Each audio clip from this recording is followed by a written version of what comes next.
What's up, everybody? Welcome back to another episode of the Venomcast. I'm your host, the one and only Mr. John K., being joined by the great bearded one above me, Garrett Rainey. Well, you're above me on my screen. That's the only screen that matters. Yeah, I know. No, I know. And I was then, pointing down to you on my screen. oh, okay. And then to my other top side, we have Mr. Andy Policky. Sir, are you lost? This is the Champions episode of the But somewhere in some deep dark portal, I finally pulled one off. This ain't Ethiopia, son. No, this is you the real deal this time around. Yes, sir. Driver of the 32. I'll cheers to that.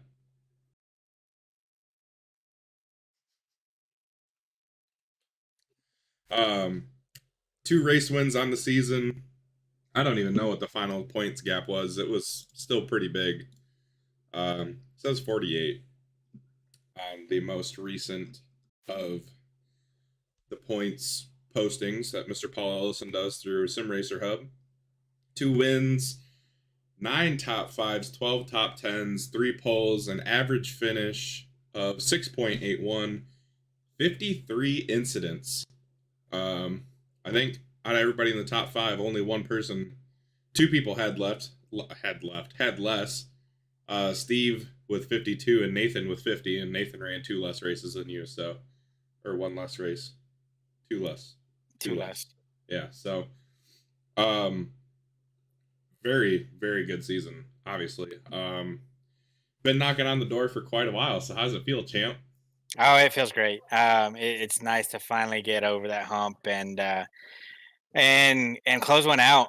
Been close several times. Had some things go the wrong way that didn't allow me to capitalize on it. But and then Ryan had that one killer season where I don't think anybody could have beaten him. But yeah, like I said, it feels great to finally get that monkey off my back and have that C by my name, and look forward to what we can do in the next seasons to come. But you're going to have a lot of stiff competition, obviously. I mean, this is a very, very competitive league. But I think early doors, season just wrapped up a little over a week ago. It's just like the Thursday after or Thursday and whatever, week and 2 days after the season ended. One of the early favorites for season 6 champion.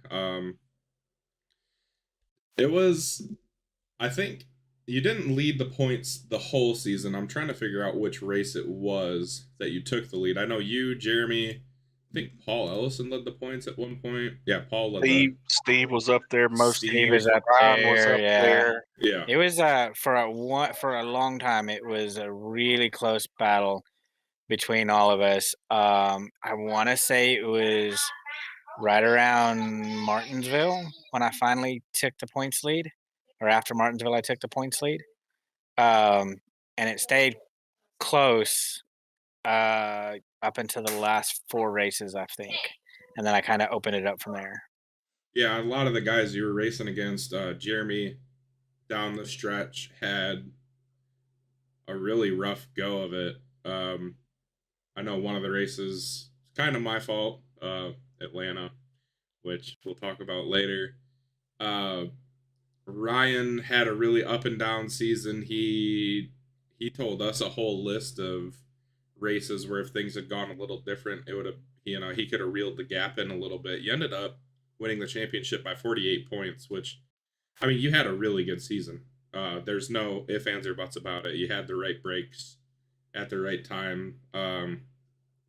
But it's crazy to think like how different it could have possibly ended up. And that you hit the nail right on the head on that. It's having the right breaks at the right time. I think if you look back historically on my average finish between all the seasons, it's right around the same average finish.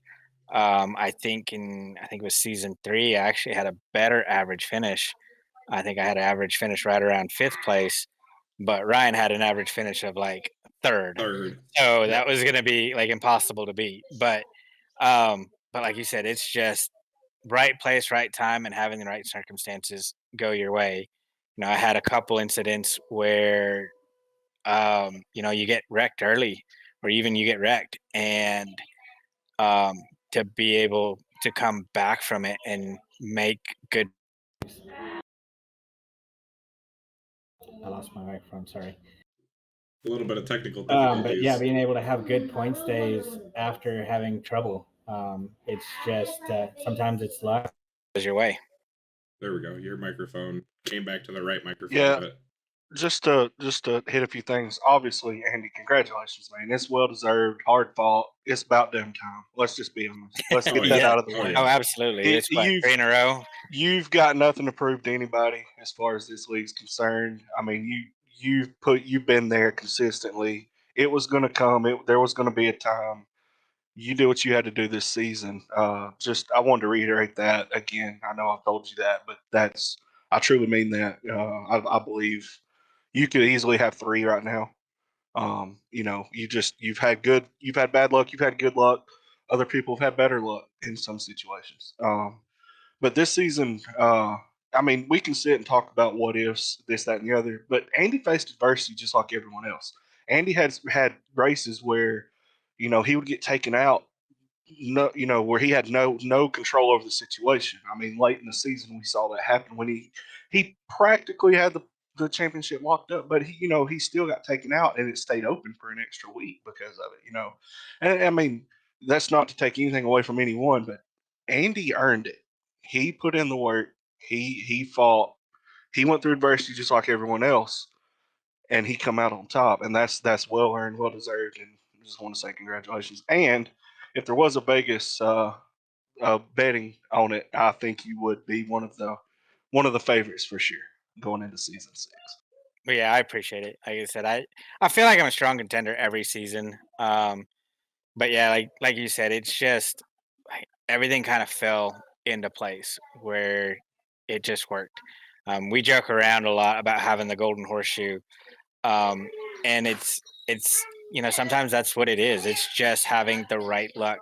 You know, just barely missing this wreck or getting involved in another wreck, but not being completely killed where you can make some positions up. I think Atlanta, I got in a wreck late, and then there was another wreck right after that took out 5 trucks that allowed me to not only get back into it.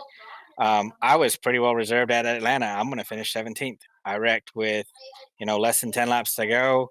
My truck was destroyed, but got lucky. Got another caution.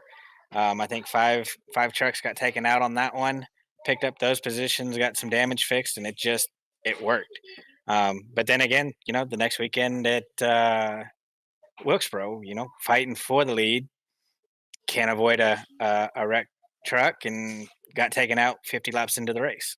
So it's just one of those deals. But it kind of worked the way my career's worked in Venom.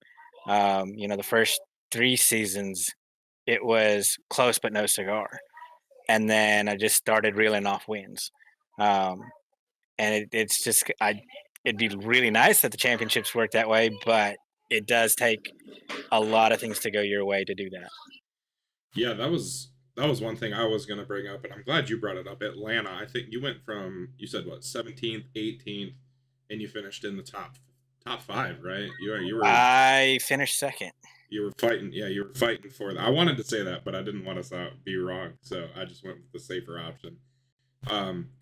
Yeah, you're 17th with 10 laps to go, and you almost win the damn thing. I mean, it's just that tenacity that you have, and I mean, anybody that wants to bet against you, going forward, I mean, I know there was a lot of Mark Martin comparisons because you think about, I think it was the year Jeff Gordon won 13 races or some crazy stuff like that. Mark Martin finished second in the points, if I'm not 98. mistaken. 98. Mark Martin won 7 races. Yeah. And finished second, 400, 300, 400 points back, but Gordon won 13.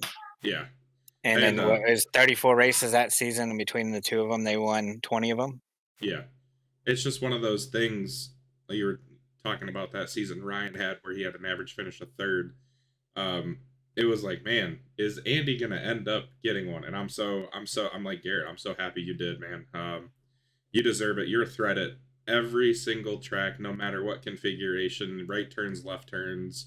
It does not matter. And I mean, you showed that at Long Beach when you dominated. You led, what, 95, 97% of the laps, like total laps that race, set a record. I think what somebody told me is I led every lap except one where I pitted, Will and Salamone. Will stayed out to pit, and he's what kept me from leading 100%. I mean, that's just, it's insane. So if you're watching this and you're thinking Andy's not a contender, you're wrong. I'll tell you that straight up. You are wrong. This guy is the king of the castle right now. And He's the for a real good deal, reason. man. Yeah, He's hell the yeah, real he is. deal.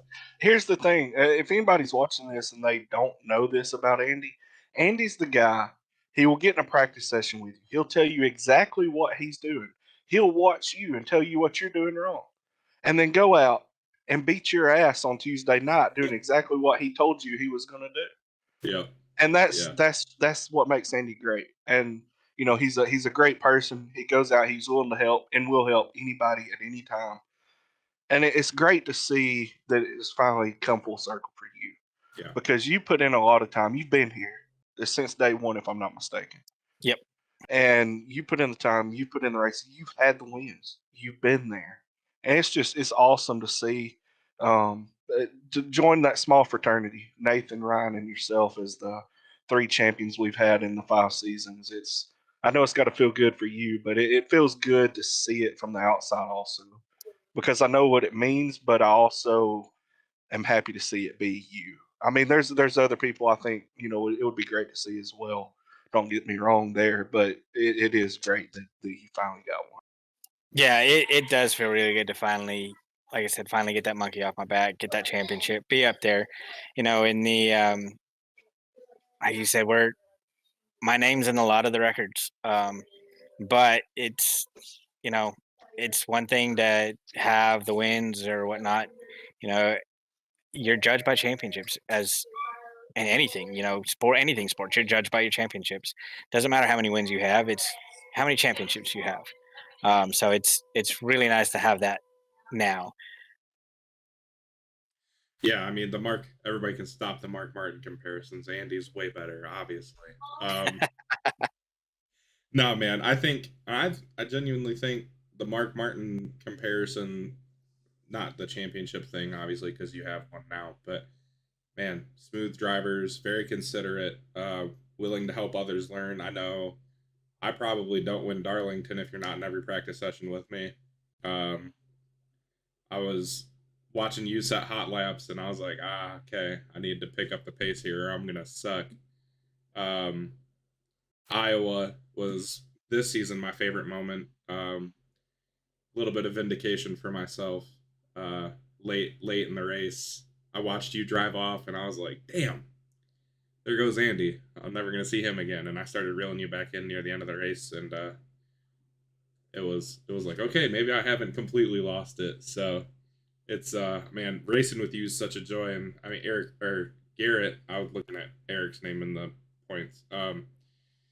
Garrett nailed it right on the head. You're the dude that will help no matter what. I can't even count the nights we stayed up talking after races, and you just being such a positive reinforcement for me as a driver. And I'm super thankful, very happy you got your win. The guy that will tell you exactly what he's going to do, he'll help you get better, and then he'll still go kick your ass because that's how it goes. Also, arguably one of the hardest dudes in the league to pass, Myrtle Beach. Myrtle Beach was a lot of fun. Damn, net code.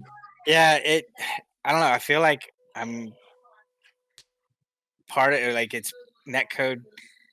I have more incidents due to net code, and I'm usually on the wrong end of it too, which sucks. But yeah, like John said, I like to race. I like to race people hard. I like to race people clean. I'll put the truck right on your door, especially if I trust you. Dogs in the house knocking stuff over, but yeah, I'll put the truck right on the door, right on your bumper, right on your quarter. if I trust you. And because I know, there's a lot of guys in the league that, aren't going to have the issues or not going to, we have a great group of guys that can hold a line and do all that. But You're all good, man. Family, But family yeah, life, man. yeah. Well, we got like 5 dogs, and they're in the house, and now they're all over the place. So, Oh Lord.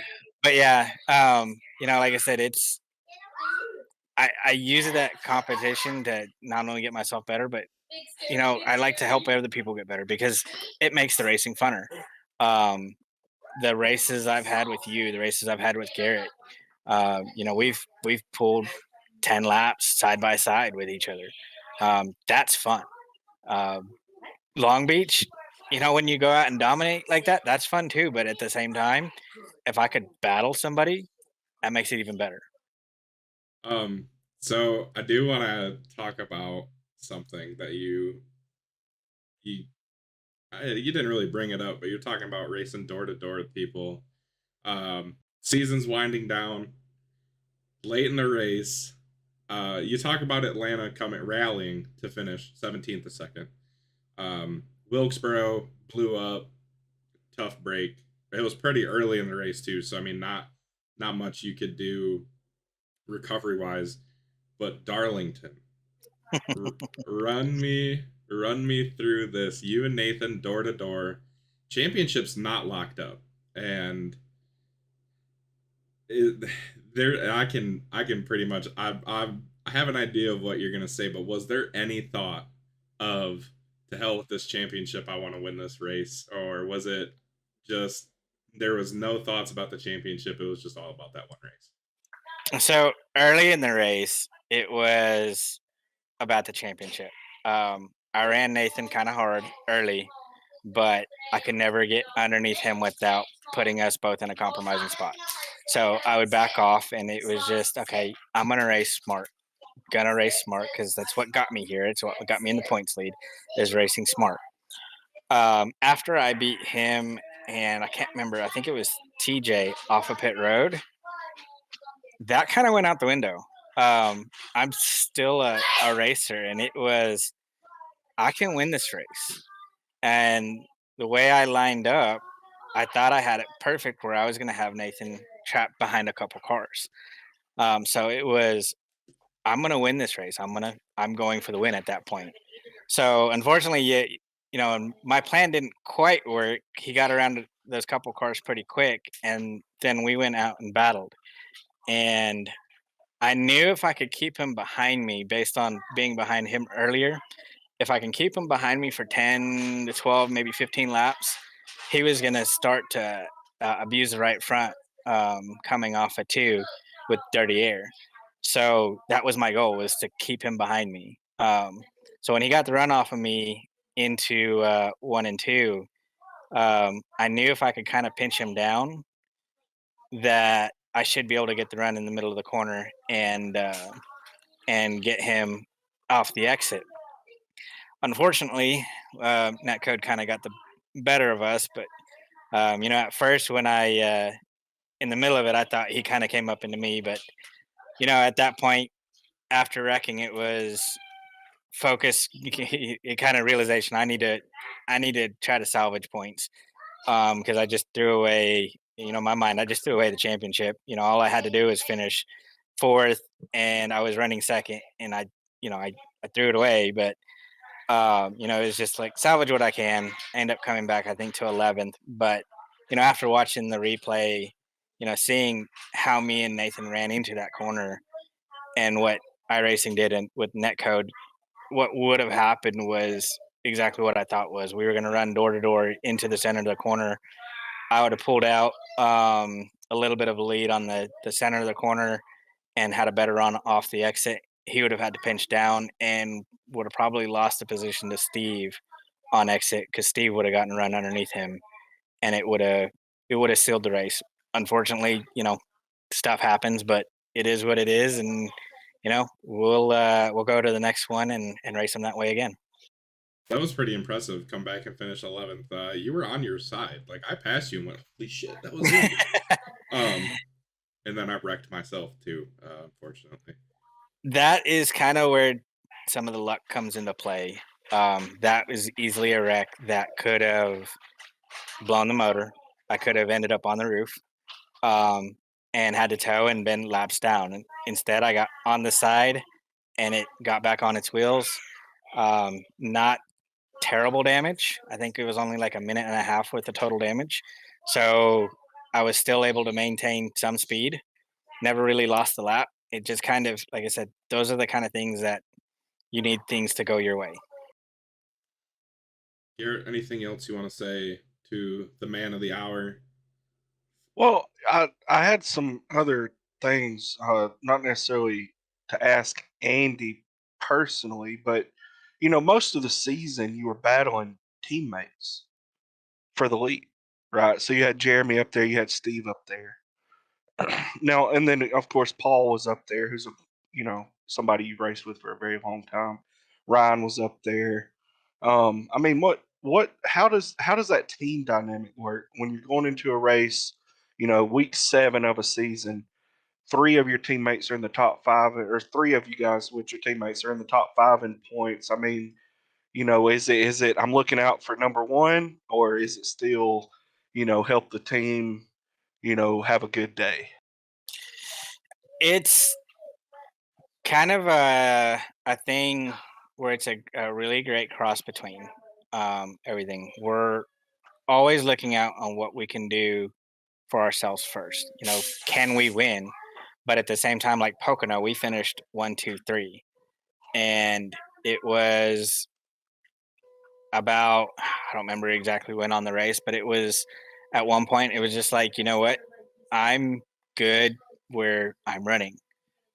Part of that is just figuring out, what it takes to win the championship. I don't have to win every single race.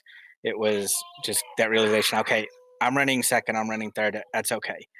Um, the And at that point, I was looking at as my team as a whole. Hey, my team's running 1, 2, 3. Let's just finish like this. Um, Other races, it's not always like that, but that's the team that I have. That's what I want. I want my drivers to win. I want my drivers to, I want be like me. I want to compete. I want to be number 1, you know, and the team championship's awesome too, having that. But at the same time, to see my team truck in victory lane, that's what I want the most. Whether it's mine, Jeff's, Steve's, Jeremy's, whatever. Yeah, absolutely. And that is something we haven't talked about is, your team did secure the team championship as well. You guys had a hell of a season. You had 2 wins.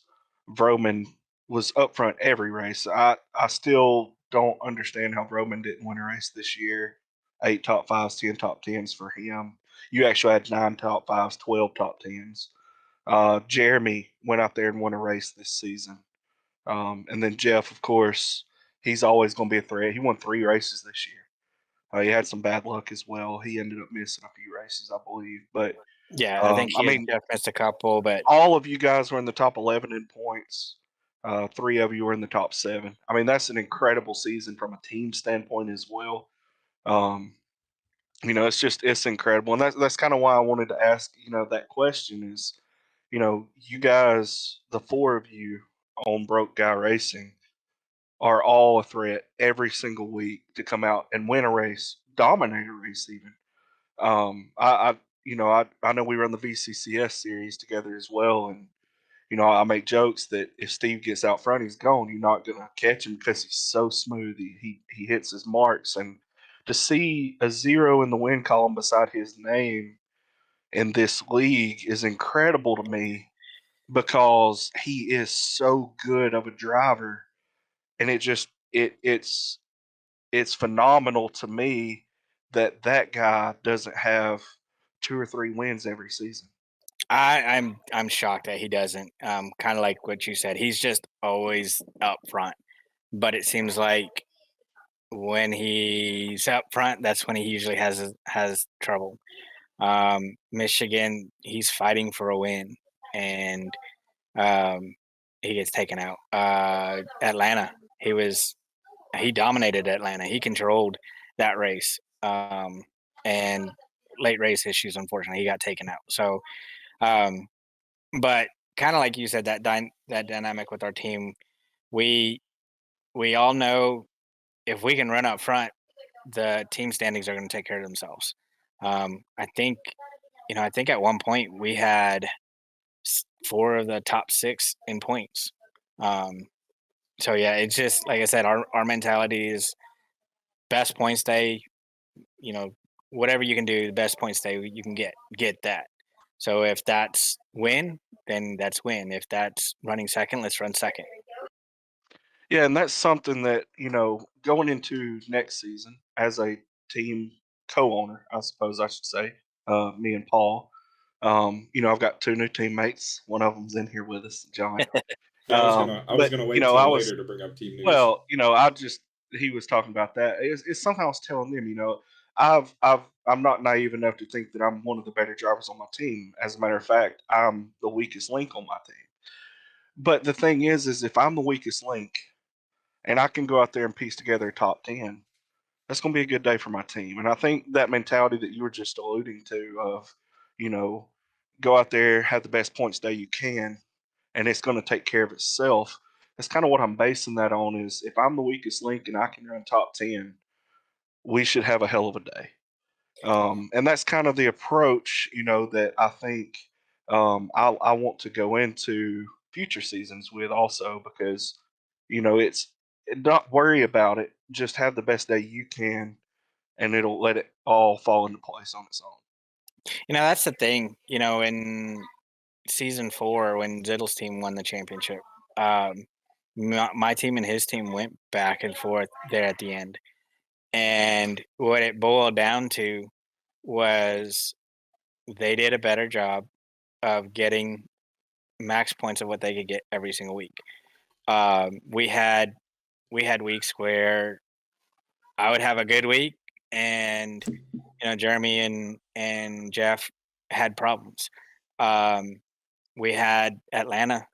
We all 3 got in a problem, and that we couldn't make points at that point. I mean, I think we all finished out of the top 10 at Atlanta in season 4. So um, sometimes, like I said, with the team championship, it's having that guy that can just. You don't have to win. You have to just be there, be consistent. All you, man. Consistency is the name of the game. That's it. Consistency wins championships. So right, that's the one thing I've learned. Obviously, I missed the whole first half of the season, but that was kind of the approach I took into the last 6 weeks of the season. Got to race 6 races. Well, the thing with this season, that if you look at the start of it, I feel like the last several seasons I haven't had a good start. I think season 4 I was wrecked out early at Daytona, but I still was in the top 20 in points. Season 3, I think it was the same thing. I started deep in points. I started the season after 2 races 27th in points. And at that point, it was just like, you know what? We just got to finish. So whatever is going to happen, I need to finish races. So if that's a 5th, if that's a 3rd, if that's a 11th, finish the race, finish clean. And that's kind of what got me back into the points race was just that consistency. And then the wins came. At one point, this is probably other than the seasons 1 and 2 where I went winless. This is the farthest I've gone into the season without a win. But it was, like I said, I got to a point where it's like, I need to finish races. I need to maximize points for myself. So if that means if I'm 3rd best, I will run 3rd and be content. It's hard to suppress that, like I said, that racer in me that I want to win at all cost, but at the same point, you kind of got to look at the big picture. And it paid off. Yep, absolutely. We've talked. That's one of the other things that we've really talked about leading up to this season was always trying to find that extra 10th when you're trying to catch something. and not being content with where you're finishing. And I think you changing that obviously paid off big time with the big trophy.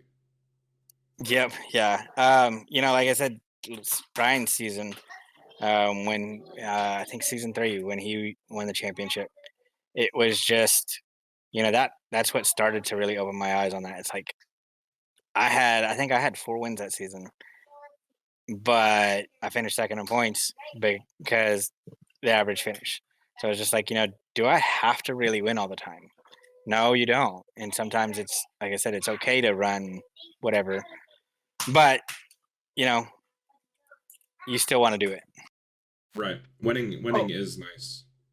And this season in particular, I am a firm believer that this was the hardest season Venom's ran, schedule wise. Absolutely. I will 100% agree with you. The schedule itself, it was probably the hardest schedule we've run in any season.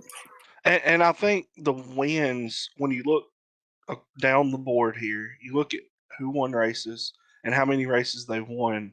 I think it shows that there's a lot of parity in this season for wins. But when you look at the top 10s and top 5s, that's where you see the breakaways. And it was the people who could remain consistent through the races, win or not, that finished up top. I mean, Andy, you had 2 wins in a 16 race season, but you had 12 top 10s and 9 top 5s. Ryan finished second in points. He had 1 win. Paul finished third with no wins. Steve finished fourth with no wins. And then Nathan finished fifth with 3 wins. And that's tied for the most all season. And it's just it's the consistency. Now obviously Nathan didn't run all the races, but I mean I'm looking at these numbers and I see that no one finished outside the top 7, or no one finished inside the top 7 with less than 10 top 10s except Nathan. And he had 9 and 3 wins. You had to be consistent on this schedule because of how tough it was, because you weren't going to have that rebound race next week. You weren't going to be able to rely on next week because next week was a hard ass track that nothing was guaranteed, whether it was an oval or not. No, absolutely. I think that last stretch that we ran, Atlanta, Wilkesboro, Richmond, Darlington, I don't know that you get a harder stretch anywhere than that.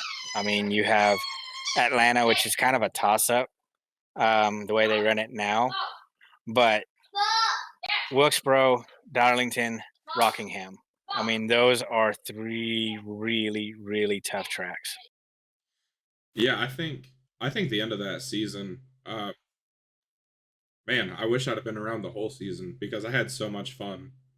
Darlington, not as much as the other 2, but just, and I just remember sitting there watching Turn 200, and I was like, man, I can't wait to race. Like, there were so many fun tracks that I've.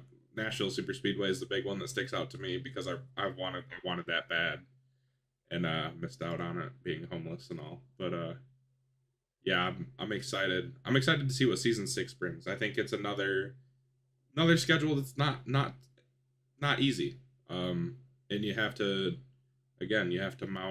mount a whole season in.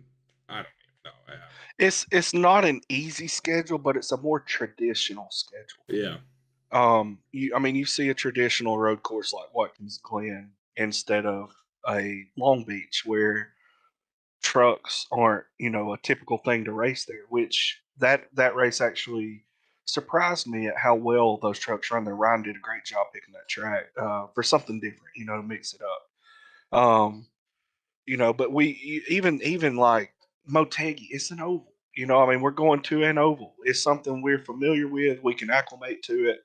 We've raced there before, but those that even haven't, it's an oval track. It's you can figure it out. It's nothing you haven't done before. It's like you said, it's an oval, but it's also it's very similar to a lot of other tracks we run. The thing about season 5 schedule, there was nothing that was like anything we run back to back. You start out with Daytona, Super Speedway, Michigan, it's pretty well wide open, but you have to take care of the tires. Then you go to IRP, then Phoenix, and then you go to the big track at Indy, and then dirt at Bristol. You can't say that. You can't say that. We're gonna get in trouble now. No, fuck that. Indy. We Yeah. went to Indy. We went to Indy Indianapolis. before they got stupid. But then you have the dirt track. Then you follow the dirt track up with Pocono. Then you go to the fairgrounds. I mean, those are hugely different tracks, and you have to drive them different. And it's not like when in seasons past we had Kansas then or Kentucky and Texas and similar 1.5 miles tracks where you kind of ran them the same way. Each track here, it's like week to week. Everything was different. There was nothing that translated from one week to another. John, before we move on to, future news or anything else, I did want to give a shout out. We haven't done like a points rundown for the end of season. Yeah, I was getting ready to. Yeah. Okay, yeah. I was just going to say You can do that. your shout out. Do your shout out. No. I mean, I was just going to say we need to give people their credit, man, because there were some guys that had really good years that they deserve their props, man. Oh, absolutely. There were a lot of really good. A lot of guys had a lot of really good season. A really good season. A lot of really good races. Some surprises on how much people improved from season to season, even from the start of the season to the end of the season. Yeah, shout out Pascal. I don't think he gets enough credit for how much he improved. Agreed. 100%. Big leaps and bounds. He was there every race. He's in every practice. He only had one top 10 on the year, but what was going on the track, leaps and bounds improvement. I mean, the guy was competitive in a lot of races. He was up there. Huge props to Pascal. Brantley Gainey, holy smokes! Oh yeah, he come out of nowhere this season. Obviously got his first win. Luke, man, I know you were a rookie of the year. Actually, congratulations on that. But from the beginning of the season until the end of the season, I don't think anyone actually shown more improvement, from start to finish than Luke did. Brantley had a higher peak, but Luke had that steady growth, and that's what we like to see, especially out of a rookie. Yeah, you're 100% right. So let's do the points rundown. Obviously, El Champion Andy Policky finishes first. 48-point lead over Ryan Dye. 488 total points. Great rebound by Ryan. Also, he went into that in third. Steve had a unfortunate, I should say, incident at Rockingham, and Ryan capitalized. Good run by Ryan. Yep, Ryan Dye P2. Paul Ellison for the second straight season, I believe, finishes third in points. I was looking at it earlier and I can't remember off the top of my head. I think you're right on that. I'll have to go look to see to make sure, but I'm pretty sure he's the second. This is his third place finish. 6 top 5s for Paul, 11 top 10s, 6 top 5s for Ryan, 10 top 10s, and a win. Paul and Ryan were separated by 8 points. That's pretty. It's 48 points from Ryan to Andy, and then the gap. I can't do math off the top of my head. It'd be 56 to Paul. No. I'm talking from second to I think 7th. That gap is tight. Paul 8 points behind Ryan. 27. Okay, I was 20, 30, 35 total from Ryan to Jeremy in 7. Okay. 35. So 35 points spread. 35-point spread between second and 7th. That's freaking insane.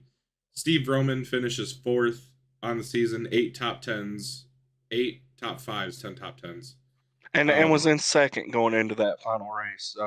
Let's mention that because Steve deserves that recognition. He had a heck of a year. One more thing about Paul is Paul actually ran the most laps this season. I did want to shout that out. He completed more laps than anybody else in the league this season. So good job, Yeah. Paul, sticking in there through adversity as well as Trout.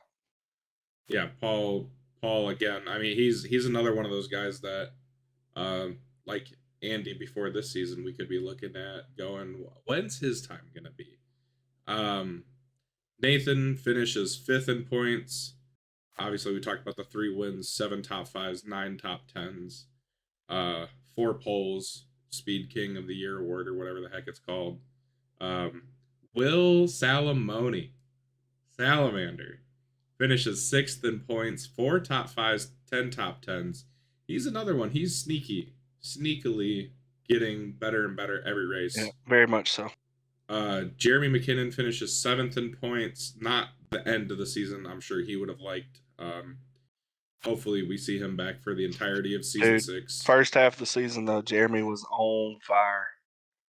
Jeremy was going to be hard to beat the first half of the season, and he just had, it seemed like one bad thing after another.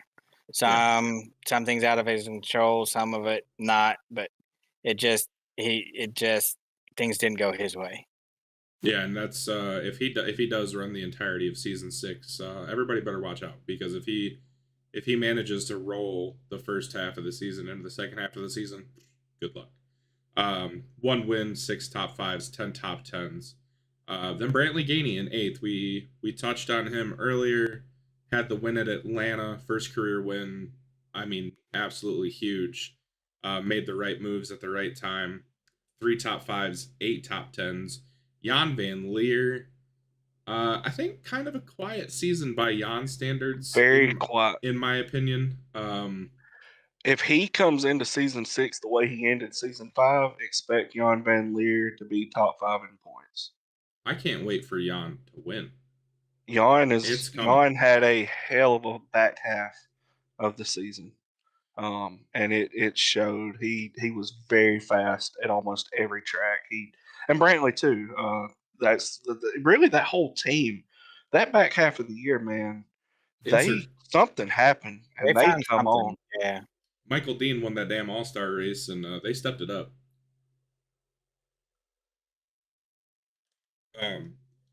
3 top 5s, 7 top 10s for JBL.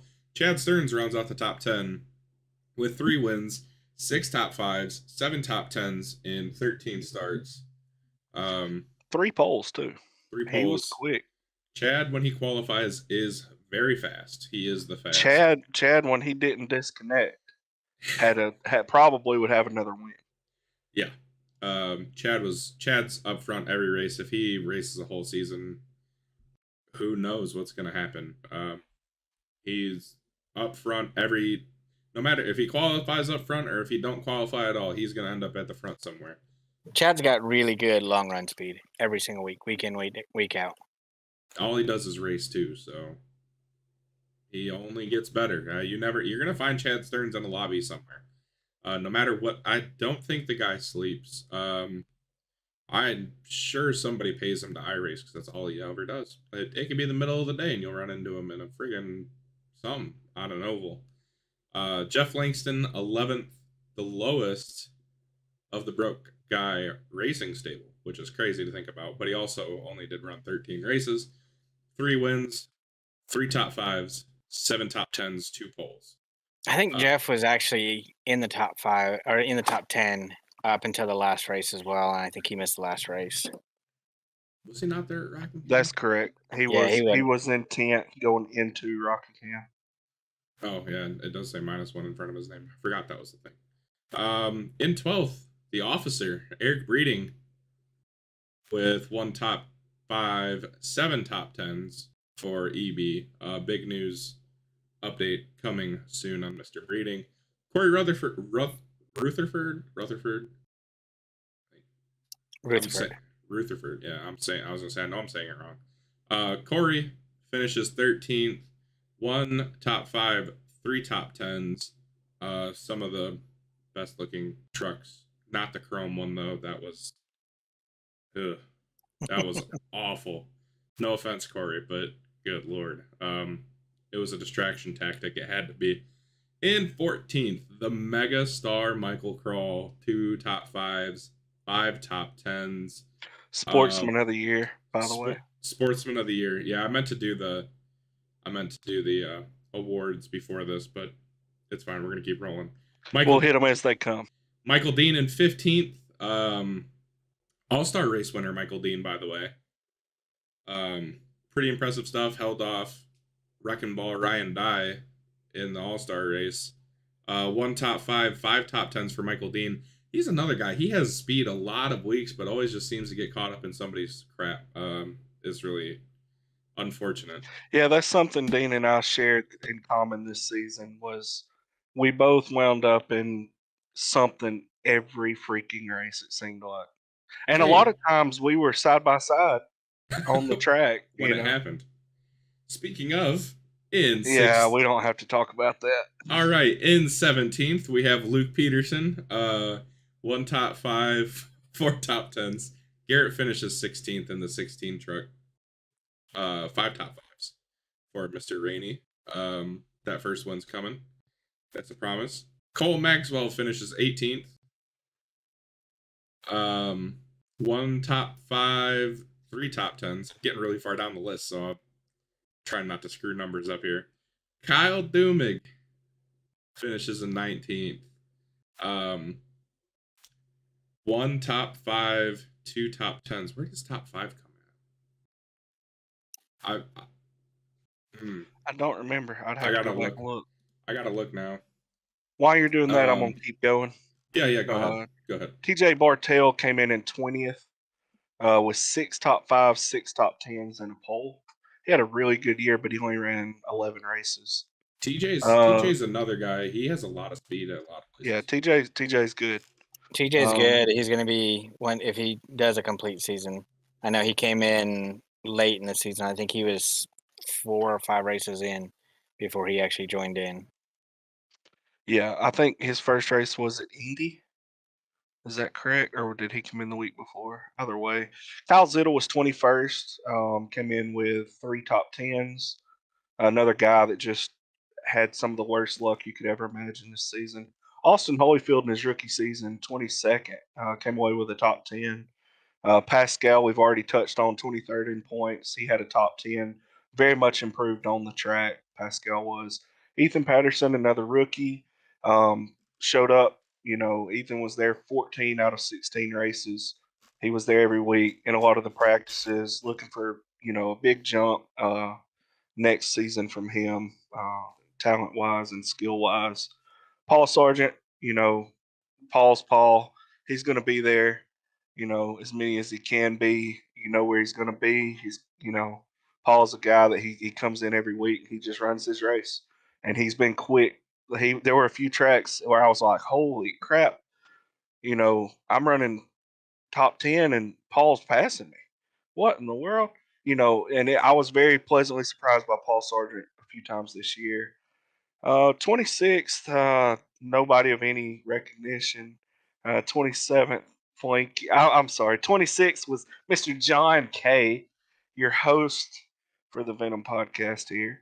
Only ran 6 races, but I put on a damn races. I put on a damn show. The man come home with a win, 3 top 5s and 5 top 10s in 6 races, and had almost as many incident points as Andy did in 15. 27th was Flanky. Flanky got his first win this year, guys. Bristol Dirt. Flanky absolutely took advantage of Nathan getting blown up and went and won that thing. And Virus. Flanky ended the season. He only ran 8 races, but he did have that win, which also attributed to the top 5 he had, as well as the 2 top 10s he had. To be fair to Flinky, though, he was running right there with Nathan. And absolutely. It wasn't just they wrecked out and he left. No, he was. So those 3 were kind of in their own class at that race. I was gonna run 4th, and Nathan and Brandon had issues, and I ended up running 2nd. So. And then I think from there down, it's just going to be guys that were very sparsely here or came back late in the season. And a squirrel. I see a Daniel squirrel. Daniel Murray in 28th, Kevin Cochran 29th, Kevin Sargent 30th. Hope Kevin can get back with us next season.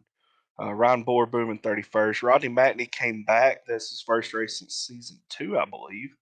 He ended up running 4 races with us. I hope Rodney's back next year full time. I'd like to see him back in the field. He showed some speed a few times. Got into some incidents, but I think a lot of that was just the rust being knocked off. 33rd don't matter. Fucking idiot. 34th Rodney Roberts. 35th David Fay. 36th another fucking idiot. 37th Shane Winslow. 38th was Virus, who only showed up twice. Like you said, Andy.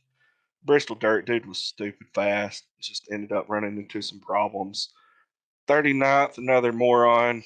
40th was Carson. He came back. Like, what? I mean, I'm just calling it like I see it, okay? I love it. 40th was Carson. Only ran the one race, last race of the year. Dude came home with the top 10. I mean, Carson's going to Carson. He had 22 incident points in one race, but he still got a top 10. I don't know how he does it. Nobody knows. Nobody can explain. It goes against every law of physics. He But the kind of has son of a that bitch can Nathan flat Reynolds. drive a truck, okay? He's got that Nathan Reynolds mentality. You hit the wall and go faster. Yeah. I don't know. I don't need know how Carson to show me the trick to it, because he can flat drive a truck, but I don't know you're gonna how get that what you get works out at of him. fucking Rockingham. And then the last 3 guys that ran a race with us this season: Sean Russell, Dustin Dean, both ran 2 races with us, and then Sam Dunaway ran a race with us. I'd like to see Sam if he could ever make it back to us. I know his work schedule changed, keeping him from racing with us. Sam, we miss you, brother. If you ever watch this, I'd like to have you back with us. He better And that's watch your this. complete rundown, 1 through 43 of drivers who spent time with us. Did you ever figure out where Dumig's top 5 was, John? Daytona, and he almost fought. Daytona. Best part is he almost had 2 straight top 5s. He finished 6th at Michigan. Heck yeah, Dumig. Keep it Shout rolling, out- brother. Shout out Kyle Dimmick. I love that guy. Kyle's awesome. Man, he does way too much sometimes to stay out of the way of people, and I know it hurts his own race. But shout out Kyle Dimmick. He races everybody. He's arguably the most respectful person on the track, out of everybody in the league, and he is very much appreciated. I just had to make that known. Oh, absolutely. I 100% agree. Dumig is probably one of the cleanest racers in the league. He'll give you ample room, and it puts himself in bad positions sometimes doing it. Yeah.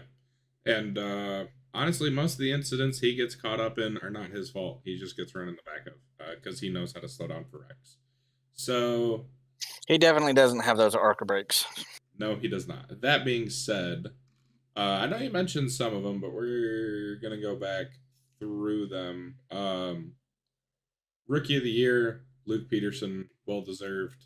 Luke's got a ton, and I mean a ton, of 1 lap speed. Got to work on the long run stuff, and he'll get it down. I have faith. And he won that by beating out TJ, who had a good rookie year as well. But Luke, all the credit in the world goes to Luke. He showed up for every race, put in the time, and at the end of the year, there it was showing for sure. He finally put a good race, solid race together at Atlanta. Got his podium finish, and that was awesome to see. And we're looking for more of that out of Luke. I think if Luke could ever figure out a full race, he's going to be a contender. He's very fast. It's not going to be too long before we see him win a race. It'll be. I agree.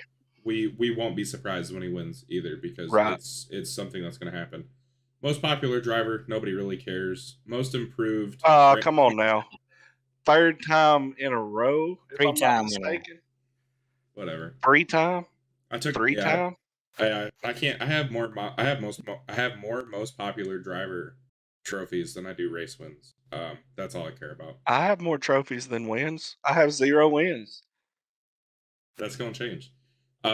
Most improved. I think Brantley was most improved, right? He was. Yeah, Brantley was most improved. Well deserved. Well deserved. I mean, that dude. Jesus criminy, that guy. I don't want to I want to be in front of him, so I don't have to try and pass him. because he's hard to pass because he's so fast now. Brantley went from being a guy that was, you would see in 11th or 12th. And he was there. Every race he would be 11th, 12th, somewhere in that range. And you could get by him if you were fast. He would race you. But this year it went from he's in 11th and 12th, but he's the guy moving up, not just sitting in 11th or 12th. And that I think was the big change for Brantley. He's another one that has a ton of long run speed. When we get these longer green flag runs, he ends up at the end of the run, like week in, week out, being the fastest on track. Great tire saving. Fun fact, out of everybody that ran a full season, not named Nathan Reynolds, that did not have double-digit top 10s, Brantley had the most top 10s out of those people with 8.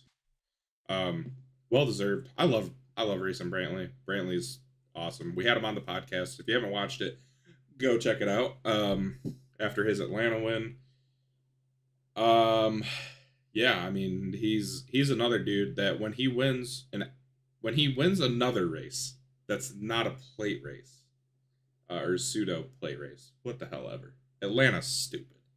When it's a normal oval off throttle, whatever, regular track, we're not going to be surprised because Brantley has shown speed, and it's going to happen. I mean, it's just gonna he's gonna make it happen. I'm gonna say he's gonna be top 5 contender at Atlanta next season. Old Atlanta. We're going to old Atlanta. Yeah, we're going to old Atlanta. I could say he'll probably be a top 5 contender there. I would love to run top 5 at old Atlanta. I probably hit the again. Happens. What I don't remember what it got renamed to. The Sportsman of the Year award. This is very important. I think I can't remember if we're calling it the Rocket Man. It's the Rocket Man Sportsman of the Year award, to my knowledge. Yeah, that's what I thought. That's in memory of Merv Turner, who we lost. Former member of this league, someone we all loved and cared for. He passed away right before our season started, actually. Yeah. So in his memory, I think that's been renamed to the Rocket Man Sportsman of the Year award, as well as the Daytona race. I think is being named the Rocket Man 150, I believe. Yeah, Daytona is going to open every year, I think, and it should be named after Merv. Was lucky enough to be teammates with Merv for half a season. If that's even what it was. I mean, just the consummate sportsman. I mean, such a nice guy. It didn't matter who you were. It didn't matter where you came from, what you looked like, how you raced. Merv was always super kind, super willing to talk, and he's just awesome. I mean, he was the first person to win Sportsman of the Year in Venom history, and it's super cool that we are honoring him like this. I think it's a great way to honor a great man.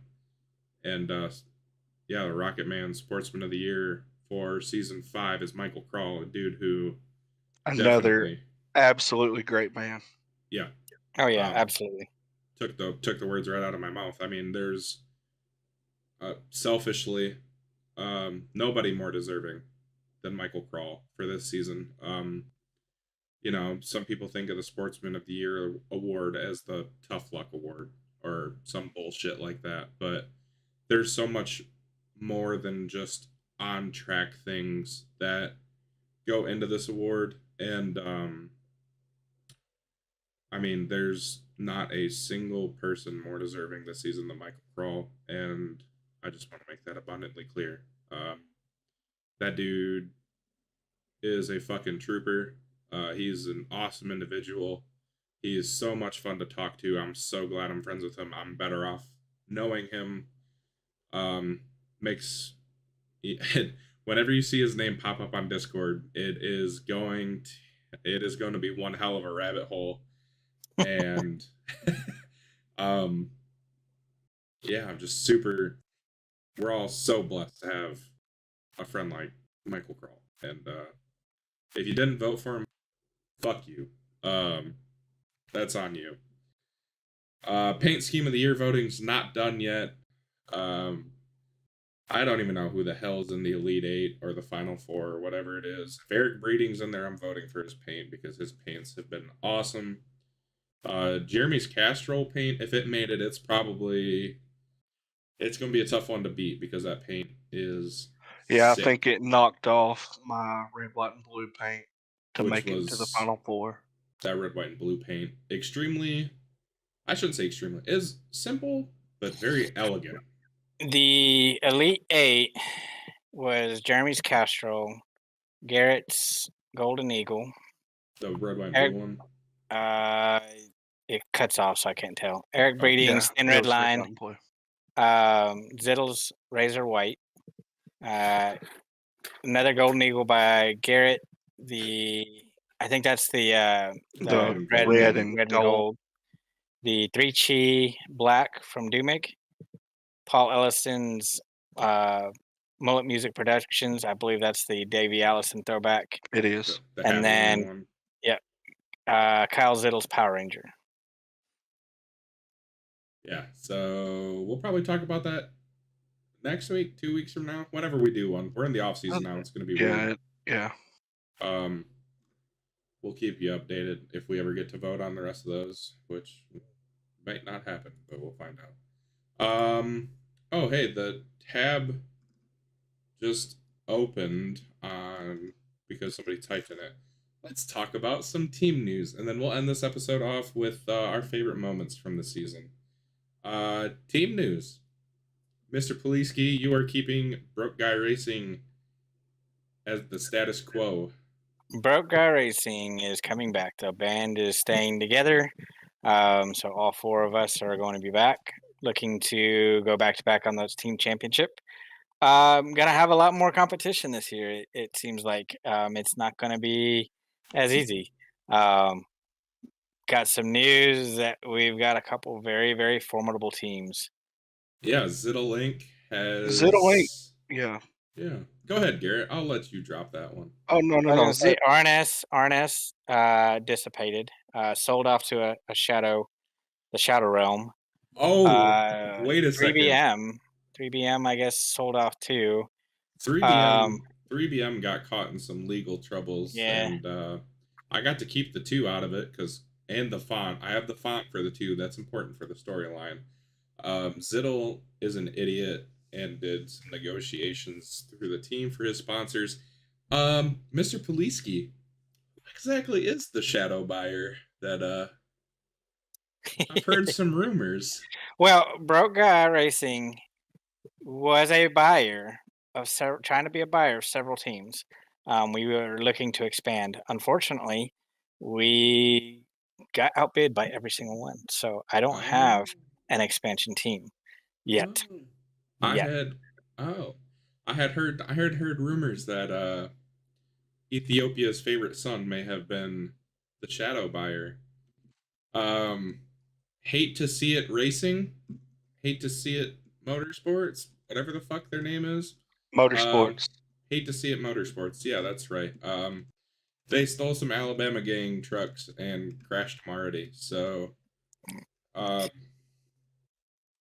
Ethan Patterson, Austin Holyfield are hate to see it racing.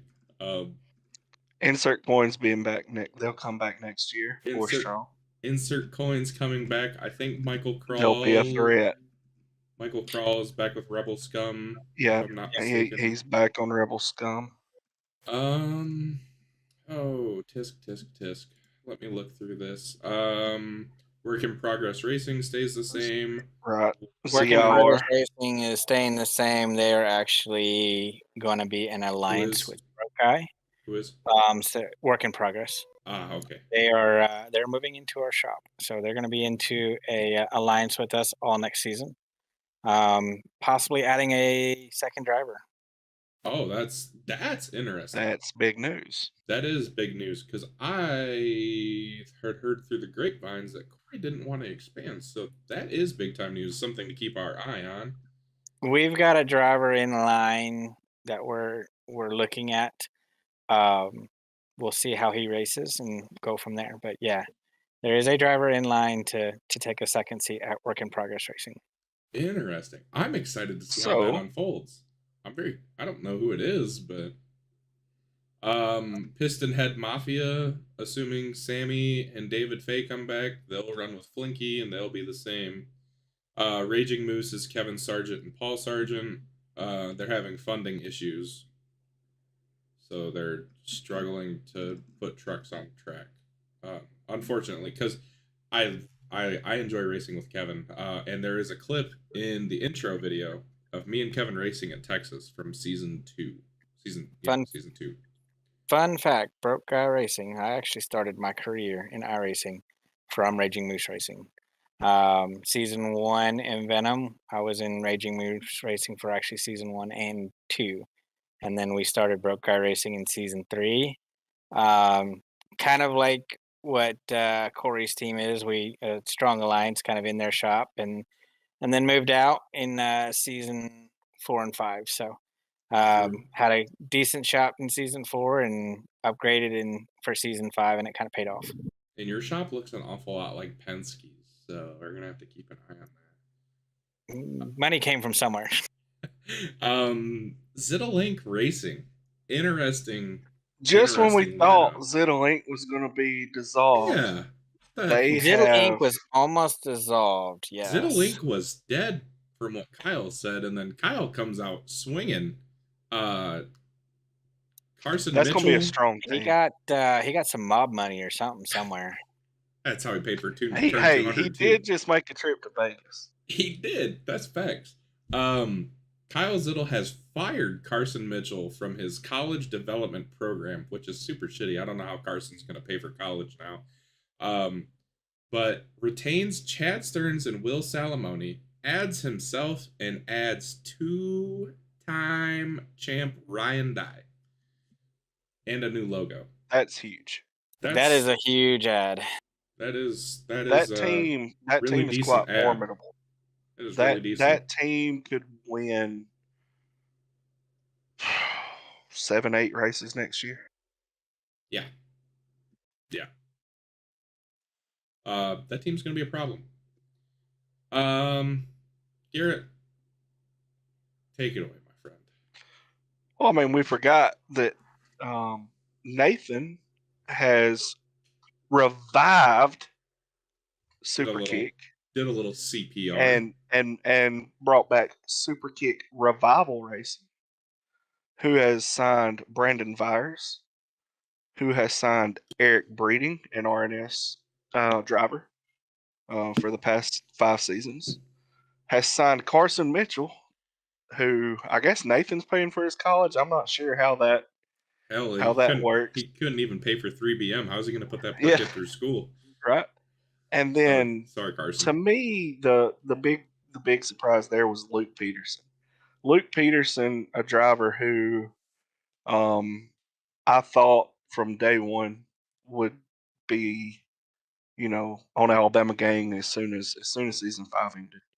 Wound up on Superkick. That is an awesome team they've got there. A lot of potential on that team. If Byers shows up and runs every week, he'll add points to that team. Eric consistently good. Carson can go out and win any week. Luke's showing a lot of promise coming up. That team could contend for some wins next season also. If I didn't realize it, like halfway through the season, I was watching races. I was like, man, I like this Luke Peterson guy. I'm gonna try and sign him for 3BM, and I completely forgot he at the beginning of the season signed with Raging Moose. So yeah, fun fact. I have it under good authority that Superkick will be in an alliance with my team, the Alabama Gang. Oh, that is interesting, Garrett. Me and Paul are going to run it back, and we've brought in a couple of new guys.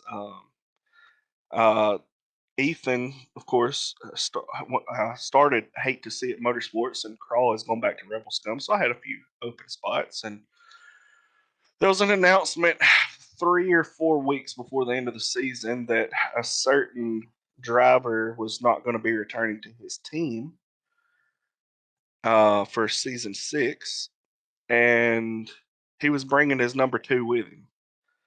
And so I reached out to him, and I filled that spot. Mr. John K, welcome to the team. Howdy. How about it? And so I had one spot to fill, and I had quite a few people interested. And I don't want anyone to feel as though they didn't deserve a spot, or they didn't, warrant a spot on my team. This was a discussion that was had numerous times over numerous days, and we had to fill one spot. And there were 5 candidates for that one spot. And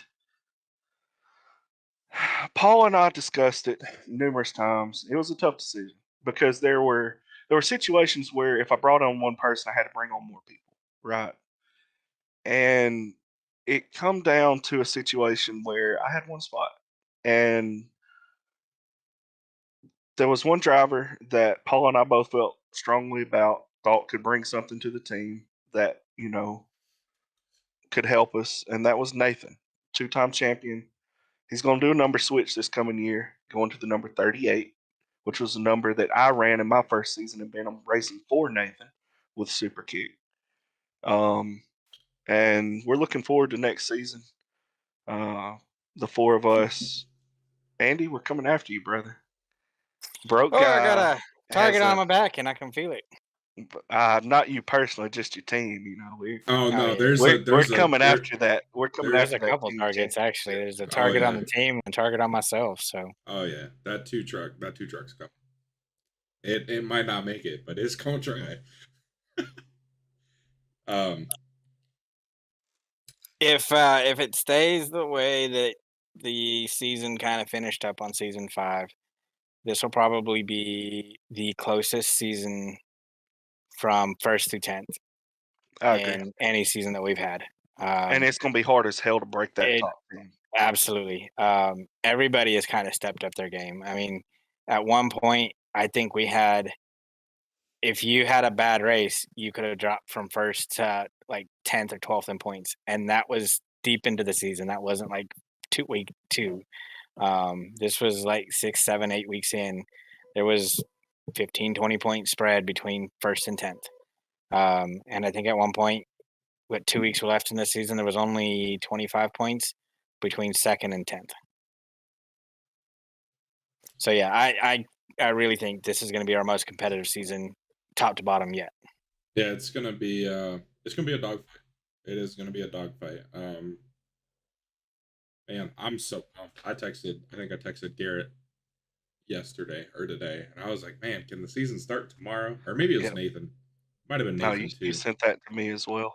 Unfortunately, there's too many weeks left until Daytona. Yeah, that's a race I'm very much looking forward to, by the way. I am too. I'm just excited. I'm excited to get back to run a whole season.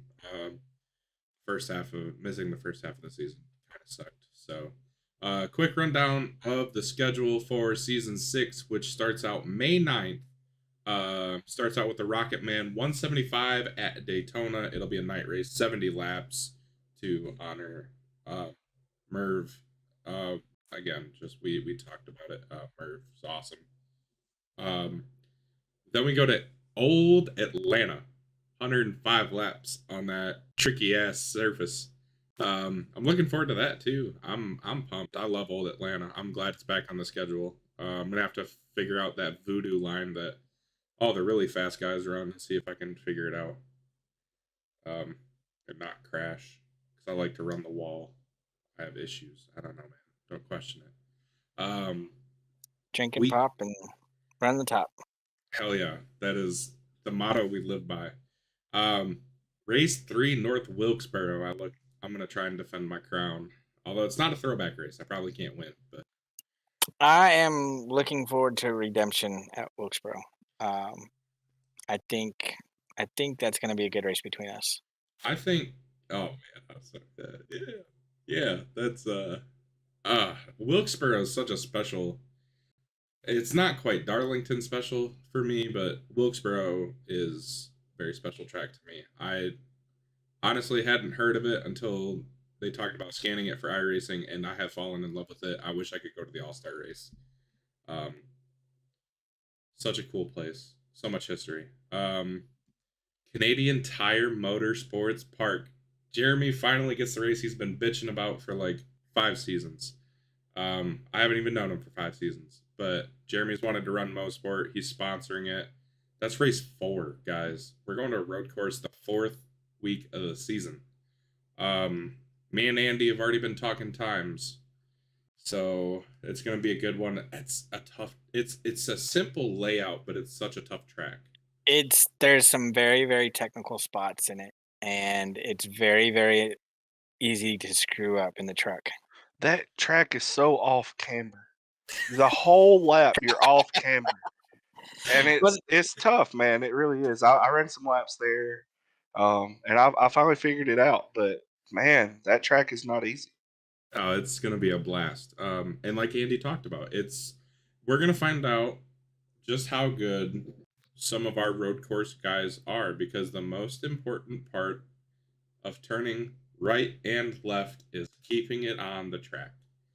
And there's a couple spots at Mosport, if you haven't raced there, it's tough. It is tough. We follow that up with Texas. I can't wait to go back. Andy is sponsoring Texas. Hopefully it's 90 degrees again, because that was a fucking blast. It's in June, so yeah, more than likely it's going to be 90 degrees because air temp usually in June in Texas at night is about 105. So I wish iRacing would go hotter, but yeah, it's going to be a hot race there. I promise you that. That track temp gonna be high, and John K gonna be happy. Somebody to watch out for at the Texas race, Paul Ellison. Paul's really, really, really, really, really good at Texas. Paul is going to contend for a win there. Paul, I'm gonna stretch it far enough to say Paul's gonna win there. He gonna beat Nathan. Twin Ring Motegi Oval is next. We have not raced there since my birthday in season 3. We're not doing that crazy back-to-back thing either this time. No, we're not. Damn. It's just the oval. And I'll tell you somebody, since you made a shout out text, I'll tell you somebody better watch out for it, Motegi. And it's going to surprise you when I say it. Michael Crawl.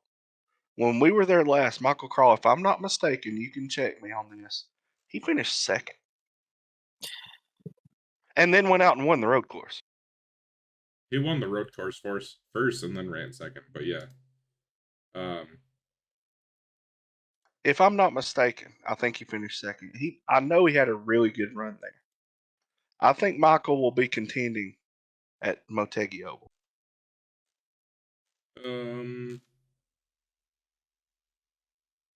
Michael Crawl finished 5th on the.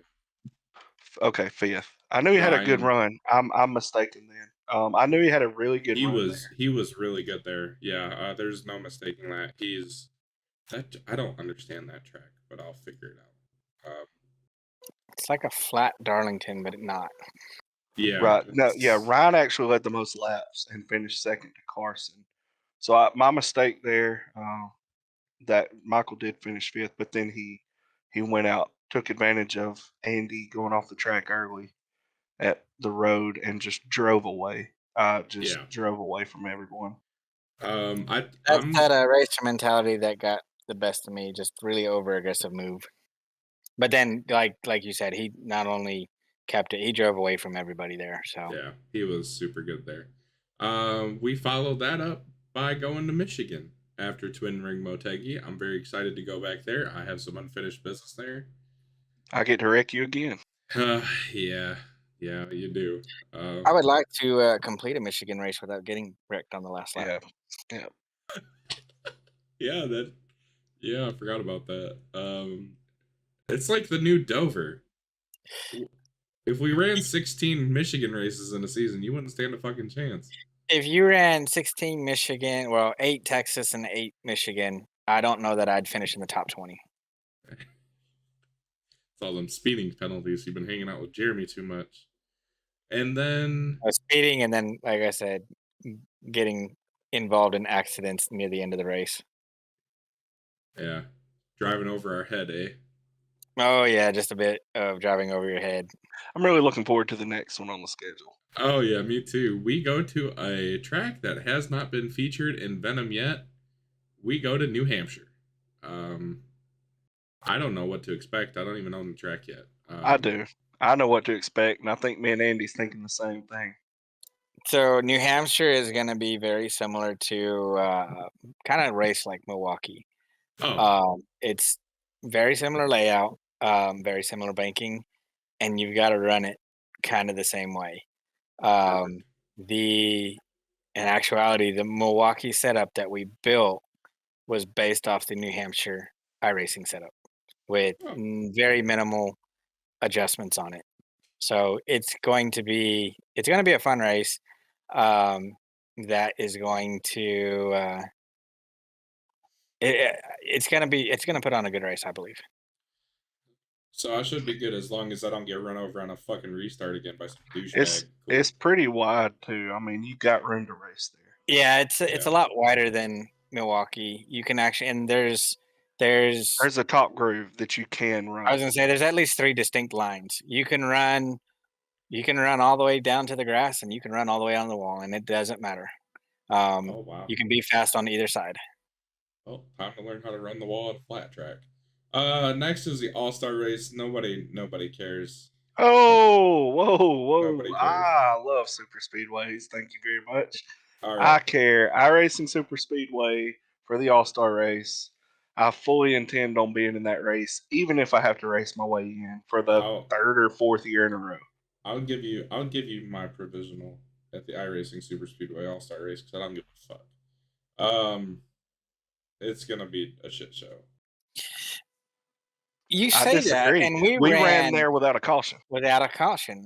Without really one big incident until the last lap. No, John don't like it because he killed himself there. He wrecked on the pit road. Hey, now that's not nice. I don't like the place anyways. I did not like it far before I put myself on my lid. You won't have to pit under green this time though. It's an all-star race. Yeah, whatever. I just don't like the track, man. It's dumb. I'm sure it'll be fun.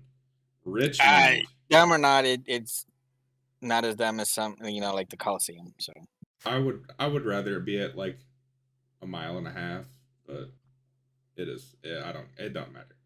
If it was at a normal track, like not the Coliseum, I would rather it be at iRacing Super Speedway than the Coliseum, but I would rather it be at like a Charlotte or a Texas or something. How about Kentucky or Kansas? I'm down for Kentucky. You're talking my language now. I'm liking Kansas. Have we ever run at Kansas? No, Venom? no, not in the Truck Series. Vote for Kansas. Kansas is an amazing track, guys. Why are we not running Kansas? Vote for Kansas. Oh, if you want to run Kansas, VCCS is running Kansas this season. I'll be there. I can run the top there. Number 13 car is ready to go. Roll Tide, Andy. You stuck that one in, but I'm gonna leave it there. So it looks good. I did. I have. If you want a different version, I can send it. No, it's good. It's gonna stay there. Richmond, 175 laps. That seems like more than we ran there last time. I might be mistaken. I don't remember. It's a shorter track. I think we ran 200 last time, actually. Oh God. Well, I'm excited for Richmond too. Richmond will be a good one. That track. Honestly, that track produced some good racing last time, in my opinion. You could move around and actually find some speed, in my humble opinion. Should be a good one. It'll be short track carnage, and then everybody will weed themselves out, and then it'll be good green flag racing, I think. That in Iowa, actually, it usually puts on really good racing with us. They're both really wide, so you don't get the dive bombs you get at most short tracks. So you actually do get a lot of good racing, and then the exits of the corners are not nearly as tight on some as on some tracks. So, you don't get the guys that get loose off and spin down to the inside there as well. You know, late in the run, you kind of get it, but like you said, you can move around and find different lines that kind of work for what the tires are doing at that point. Yeah, you'll either get a spin the second or third lap of a run, or you'll get it the 52nd or 53rd lap of a run. Once you get into that middle part of the run, the truck's really solid there. I wish it was a little easier to turn in the middle of the corner, if I'm being honest. But other than that, I think that's where a lot of the issues on exit come from, but that's just my opinion. I'm excited. I'm excited for Richmond. Richmond's a lot of fun. My question is, are you going to rip the top of the next track, John? Fuck no, I can't. Homestead's next. And I'm gonna, you know what? This is my promise right here. And I just realized how closed my eyes are. I'm conquering Homestead this season. I'm not gonna win, but I'm getting a top 10 at Homestead this year. That is our endurance race. 145 laps at the 1.5 transition race also. Yeah, I have not had good luck at the endurance races. I've only finished one under full power with a clean truck, and that was Texas 2 seasons ago. I'm glad you can say that. I need. We talking about driving over our head again? All right, next race. Andy, you're gonna have to show me the line at Homestead and then kick my ass, but I don't care because I just want to finish a Homestead race without hitting the fucking wall. Honestly, This guy does it best, so if you can follow his line, you'll be good. I'm fucked. Hey, you already know. You already know where I'm gonna be. On the bottom, I think I'm a catfish. I got a pretty good idea this season of how to do it. Garrett opened my eyes to something about a track I'm actually good at. So we'll see what happens. Bristol's next. I'm getting that motherfucking jar of honey this year. You got to beat me to it. I've already It's got a 2 of them. throwback. I will dump the shit out of you. I don't care. It's a throwback race. Yeah, you're done. You're done, son. So not only have I won the last 2 jars of honey, I'm the 3 for 4 in concrete races. Are you actually? Oh yeah. Dover? Yeah, I won Dover, Bristol. Well, you're just a regular old Chase Elliott. Yeah. Actually, I won Dover, Bristol, and then I did not win Nashville. Yeah. It's the throwback race. I mean, it's gonna be crazy. I'm coming for you, Andy. Ah, I may be running a scary paint scheme at that scary. race. We talked about that last. Yeah, I'm not gonna spoil it. Watkins Glen is next, and that's an interesting one. It's kind of weird going from Bristol to Watkins Glen. A lot of braking. Well, I guess not a lot of braking back-to-back weeks, but Watkins Glen is going to be a blast. I'm excited. I have some things I need to take care of there. There are 5 or 6 of us that are going to be really good there. Oh yeah. So I think that's going to put on a really good race. I think, and there's no comp caution this season. Right? Am I right in saying that? Yeah, that's correct. No comp cautions. No comp cautions. So it's gonna be 38 straight laps of road course action. There has never been a yellow for cause at a road course race in Venom history. It's all been competition cautions. So no comp caution. Let the shit fall how it falls. I will say, if me and Nathan are up front at the end of that race, there might be a caution for cause at a road course for once. You guys you guys will be so far ahead of. Well, you guys might be so far ahead of third that it won't be a caution. You'll just take each other out like Senna and Prost, bro. You say that, like I said, there's several guys that are good at that road course. Ryan will be Ryan's good. John, you'll be up there. John, you're gonna be up there. Paul, Michael Crawl. If it's hot, I'll be up there. If it's not, I'll be. I could see there being a surprise up there too, because it is a track that a lot of our guys are familiar with. Yeah, They won't have to go into that week as a learning process, more of a refining process. And I that's think true. that can be conducive to some guys yawn. Um, I don't want to not Jeremy's speak on gonna be sneaky somebody. good there. Jeremy. I don't want to not speak on somebody. I just can't think of all the people I'd like to name, but I could see some surprises there. Someone that you're not expecting up there Hey, to that is compete at my what he's worst doing. road course. Historically, that is the worst road course for me. That's ironic That because is I feel like that's probably the one you know the best. My best finish there is 11th in Venom. It is Right. 11th. I was about to say Truck 200. You ran really well there. Did you miss season 1 there? I Season missed 2? season 1. I was on Okay. vacation. Yeah, that's what I thought. And then we didn't run that season 2. No, it was Charlotte Roval, which is where you picked up your first Yep, win. where I picked my first win. And then when we ran it in season 4, Yeah, you hit the wall. I ran out of talent. Yeah, we talked about that. I hit the wall in the S's, which is also not fun. Well, not only I hit the wall so hard I bounced off the wall into pit road, Into pit road, yeah. and I couldn't slow down quick enough. So it just exacerbated all kinds of issues. Yeah, I sped on pit road and then hit the wall in the S's and then gave up. So we both have a little bit of redemption there. That should be a good one. I'm excited. Watkins Glen, it's really easy to learn and it's so flowing. Like I don't know. It's so easy to get in a rhythm there. I just love Watkins Glen. It's the super speedway of road course races. That's fair. I can understand. Next is your kryptonite, or was your kryptonite for a long time, Dover. And then you finally won there season 4? Season 5?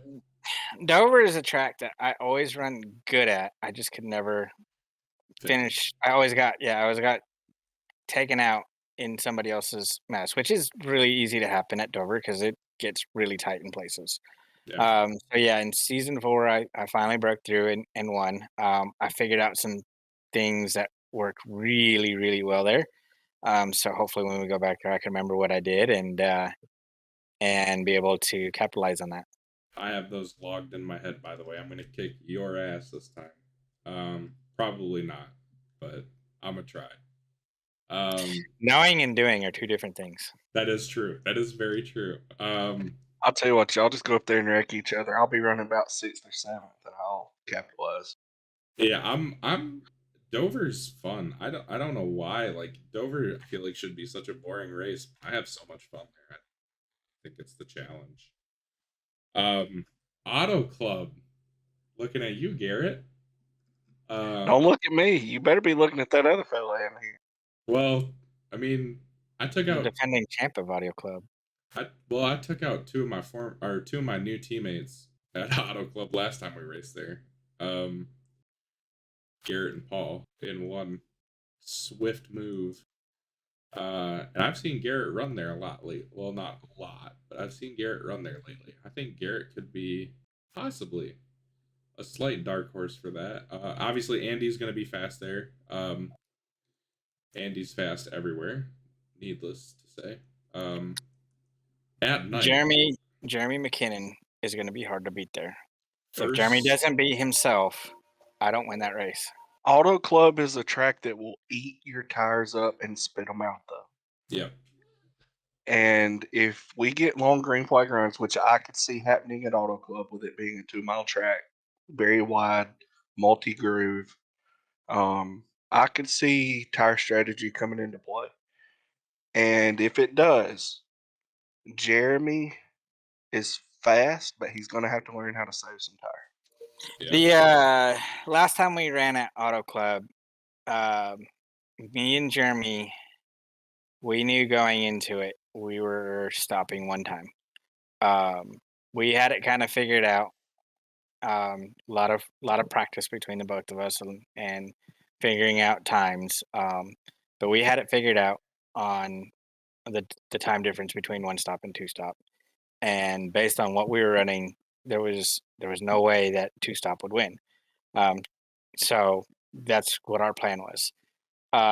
Jeremy in front of me, he was going to be hard to pass. Unfortunately for Jeremy, he sped coming onto pit road when he made his stop, and I didn't. And that Paint was us surprised. ultimately that is what the deciding factor at that race was. The pass for the win was made on pit road from a mistake. So if Jeremy can keep from speeding, he's going to be very very hard to beat there. Yeah, no, Jeremy. Honestly, we joke about Jeremy speeding Yeah. on pit road or whatever. Jeremy is one of those guys that he's always there, and if he if he's in a position to win a race, you got to keep your eyes on him because he can go get it done. Oh yeah. He's one of the fastest short run guys in the league, if not the fastest. As much as Um, we give Jeremy a hard time for speeding on pit road, I promise you, if you look at the deltas on pit in and pit out, he is probably the fastest um, in lap, out lap of oh, over absolutely, anybody. So Oh yeah. and that's he can and make up a that's lot of right. positions that way. And that's probably why he gets the penalties he does because he is pushing it just that extra little bit, and sometimes it bites you. Yeah, I wish I was as good at as Jeremy at getting in and off pit road when he doesn't speed because he's ah, damn, what race was it? Um I think it was Texas season 3. I think it was Texas season 3. I pit the same lap, maybe a lap after, or I think I pit a lap before him, and he literally gained like 3 seconds on me in the pit cycle. And I was like, how the fuck did he do that? It's The, because he's just so good on getting he's on and off pit road. It's nuts. when he won Charlotte, I think he gained a lot of time on and off pit road. Yeah, Like I said, it's we give him a hard time for it, but he's so good. he's so good at that. And on and off pit road, you lose a second on and off pit road, that equates to 3 seconds on the track. Yeah, easily, easily. Um, After Auto Club, we go to Talladega. Yes, sir. Alabama gang gonna represent. Yeah, Um, that'll have a really special sponsor for that race as well. yeah, I'm looking forward to that race. Home of the closest finish in Venom history. yes, Yep. yes. Uh, Michael We don't Dean. run there near enough, by the way. No. Um, I would be okay running there in Daytona and leaving Atlanta out of it, but I'm down. I'd vote for that. Um, Man, no offense, Andy, and I mean that. I truly do. Usually, when I say no offense, I'm about to say some ignorant bullshit. I wish Michael Dean would have won that race. Um, I really do. I wish Michael Dean won that race. To a point, my daughter, it fell on my daughter's birthday that year, Oh um, yeah. and in actuality, I threw a really late block on Carson, and it gave me a really really good push, and that's about the only thing that got me to that win. If Dean stays low with Nathan, even with that push, there's nothing I could do to pass him there. Even though Michael Dean turned me in turn one earlier in that lap, I wish Michael Dean would have won that race, man. I was I had I don't think anybody knows this honestly, but before that there was like a restart before all that happened. I don't remember when it was. Would have to go. I don't even know if I have the replay saved anymore. But um I was starting next to Michael Dean or behind him. I think I was starting next to him. And I literally sent him a message. I said, "Hey, let's get linked up. We're going to the front." And we did. He ended up on. I wish it would have been reversed. I wish I would have been pushing him. Uh, but yeah, we got linked up. We went to the front, and yeah, he was .0000001 away from beating Andy, in that stupid forward front windshield. I was gonna say it was so close. I don't have the picture anymore, I don't think, but it was so close that you could not see my truck beat his Yeah. truck. Yeah, it's in the I slowed it down in the intro video too, and you still can't tell who finished first. I mean, it's just nuts. I hope we have another classic finish there. Talladega is the bomb.com. I That's what think my in what we've had 3 or 4 races there, I don't think there's a half second interval between first and second in 3 races probably combined. not. Probably not. I think Talladega is so wide compared to Daytona that it invites those nice, close, comfy finishes. Well, the nice thing about Talladega, like you hinted on there, it's wider than Daytona. So, Daytona you can comfortably run 2 wide. It gets tight 3 wide. Yeah. Talladega, you can run 3 wide comfortably. You can make it 4 wide, um, if you trust the people around you. Yeah. Coming to the finish, you can make it 5 wide and be fine. Yeah. So it's gonna have exciting finishes. And then we finish up the season at Charlotte, which I'm actually excited about. Usually I'm not excited about cookie cutter mile and a halves, but I'm excited for Charlotte. That's a good race to end the season on, Yeah. especially if there's a battle for the championship. That's a solid track to settle a championship race at. And I'm anxious to see what the sponsorship for that track. Being our championship race, Cole owns the sponsorship rights to it. Cole, don't let us down. Give us something worth having there, brother. So so the nice thing about Charlotte, you kind of touched on it there. It's the perfect finale track. Even though you say it is a cookie cutter, it races different than every other one of those tracks. Yeah. You have to. It does put more emphasis on the driver than anything else. There are some of those mile and a halves that is pretty well match gas turn left, but this is going to bring into tire savings. It's going to bring into, can you be fast on a different line than the guy in front of you? Pit strategy. It brings all that into play. I think the All-Star race at Charlotte really showed how I wasn't really involved in much of the season 3 race at Charlotte, but the All-Star race at Charlotte in season 4, or it was season 2. The All-Star race was in season 4 though.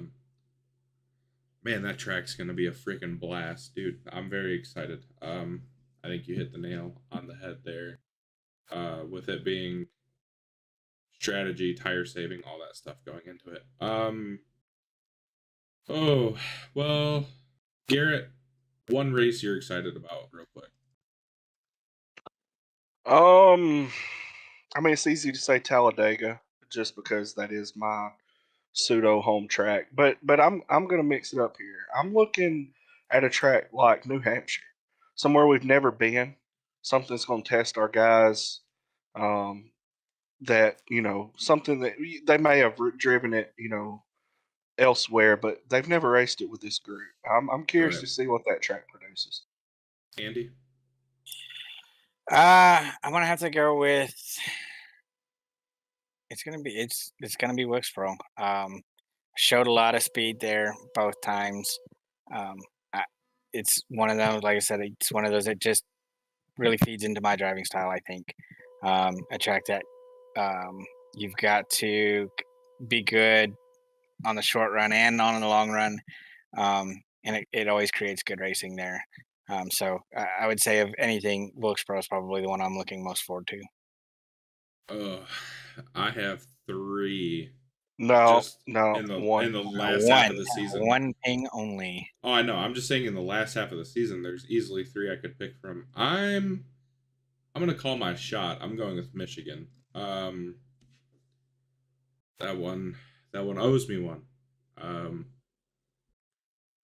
Owes you one, but it owes me two. It owes I'll- me. It I'll owes tell me. you one of- It owes me 3. One of my favorite moments in the league history happened at Michigan, and whether it owes you or not, that was worth giving up to have that. Oh yeah, yeah. I'll agree with that. I think I think Paul winning is easily, excluding my two personal favorite moments, which we're going to talk about. We're going to talk about one of them. Excluding those two moments, I mean, even including those two moments, Paul winning at Michigan is one of my favorite moments of all time, and I'm so glad I'm teammates with him again. I can't wait. I can't wait for season 6. If I remember right, we were in an alliance with Ziddle Inc. that season, and I remember that last caution coming out, and Paul goes, "Hey, I have a set of tires. Should I pit?" Mm-hmm. Yeah, Paul, pit. Yeah, Paul, DJ Thomas, myself, and Jeremy all had tires. I And did I not have remember tires. the first lap out, Jeremy got loose coming out of 4, come down the track, hit me, put me in the grass. And it had to be settled then between Paul and DJ. And there was a hell of a block put on DJ. And Paul just got away. Nobody could touch him. I think I held DJ off for one corner, one set of corners, and I pinched him like a mother off of 1 and 2. Paul had that thing won though. As soon as he pit, he had that Oh, thing yeah. won. No, absolutely. Paul would have won that race either way, but Yeah, he walked off. I think he ended up winning by like 2 or 3 yeah, seconds. yeah. He was. I mean, if DJ somehow watches this, no offense to DJ. DJ was fast, but Paul caught me, blew by me, and DJ actually gave me a shot to put it on his door. So, I'm excited for Michigan, man. I was running top 2. Obviously, that with Paul. Again, Paul winning was so awesome. That's, even though we don't use it anymore, that's actually in the Venom Victory Lane opening sequence. That was a very, very special moment that has been saved since season 2, and it will never be deleted off my computer. Well, I've got a quick question since we're doing this. Yeah. Andy, what's one person not named Andy Policky that you think is going to be champion next year? Oh, damn, that's a great question. Oh, that is a good question. I think Paul, actually, the more we talk about it, Paul has shown great consistency week in and week out, and save for a couple issues that knocked him out, I think he would have challenged me up to the finish. John, what's one driver not named John K that you think can win the championship next year? Nathan Reynolds. And if he runs the whole season, I mean, if you look at how locked in he was the last 2 weeks, or last 3 weeks of the season, good luck beating that dude. He's so good. No offense, Andy, but he's a fucking alien, and that's all there is to it. You hit the nail on the head there. It's he's going to be hard to beat. I think he's beatable, but if he gets focused, he's he's going to be really, really hard to beat. Yeah, if he's locked in, it's wraps. Garrett, So driver not named Garrett Rainey, who wins championship. I didn't expect Andy to say Paul. That's who I was originally thinking. Then as soon as Andy said Paul, I thought Nathan, and then you said Nathan. But the other driver that I think could come out and win a championship next year, he's sitting right here in this podcast. And the reason I say that is this league has a tendency to be streaky. You see guys start winning races and they win a lot of races. And then they kind of lose that golden horseshoe that we like to refer to so much. But in that time, they have a lot of success. Andy, I think, could very easily come out and compete for a title again next season, and that's not a shock to anyone by any means. Um, he's so consistent. He's fast every week, even when he's not good. He's still there. He's still running top 7, 8, 9, 10. I mean, a bad night where Andy finishes with a clean truck, he's still got a top 10. Yeah, I mean, Andy would be my pick. If of the rest of the field. But I don't think obviously there's no one else in here. Somebody like Ryan, who has nothing to prove. I want to say that first and foremost is Ryan is a person who feels like he has something to prove, and he has nothing to prove to anybody. Ryan has gone out and won 2 championships against the best competition we could give him, and he done it in a very outstanding fashion. I mean, he's gone out been consistent. If Ryan finds that level of consistency in season 6 that he missed in season 5, Ryan could be back on top as well. Oh, So I think easily. there's a group of 4 or 5 guys that if they find that consistency and they don't chase trophies, they just go after those point finishes and good finishes, they could find themselves atop that podium. And it's going to be really fun to watch from the outside because, I'll be able to sit there on track and watch it play out in front of me. And it's the whole every week it's just going to be another chapter of the book. And I think we're really approaching the best Venom has to offer in season 6. Oh, I agree 100%. I would agree with that too. I think